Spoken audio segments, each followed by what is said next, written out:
Hello, I am addressing the first scenario, which is what new ideas did I learn? I learned quite a bit about copyright law and how it affects educators through this module. And I'm just going to give you a brief summary of what I have learned and what my takeaways are. And the main thing that I learned is that there are really two competing forces going on here. And the first concept is that intellectual property or creations of the mind are owned by the creator. So whoever thinks them up and creates them, they have ownership. These are things such as literature and inventions.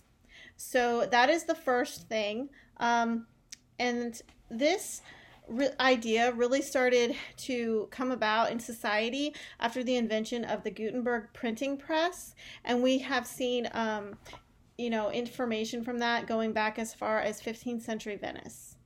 The first laws that we really know about are the Statute of Anne in 1714, and that was passed by British Parliament. And then shortly after that, in 1790, the Americas created their own version of that law, and that's where our copyright law started. And ever since then, we've been defining it, revising it, changing it, just so that we know how it really works, how we can apply it in real life. So the other idea that competes with this is the idea of fair use. And that's when Congress, realized that there are times when you can use intellectual property without getting consent. And this comes from Section 107 of the law, and the wording states the fair use of copyrighted work for the purposes such as criticism, comment, news reporting, teaching, scholarship, or research is not infringement. And that comes from Simonson, Smaldino, Zvacek, 2015 on page 262. So there are two competing things going on. Intellectual property is owned by the creator, but there are times when we can use it without getting express permission. So exactly when are those times? That is what everything else in the law tries to define. And because we have had changing technology, we've come a long way since the Gutenberg press.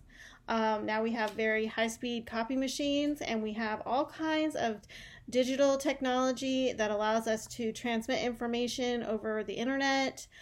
So this law continually has to be revised, and two of the most important revisions to this law is the Digital Millennium Copyright Act of 1996 and the Teach Act of 2002.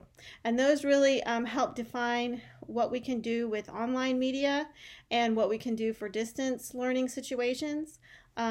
So the main takeaway I have learned is that schools should have guidelines for their educators, and they should be conducting some training for their teachers. So whenever I work in a school system, I should really look for those and try to follow those. Also, it is rather complicated, but I can find answers for the specific ways that I need to use material online or through the guidelines provided by my school system.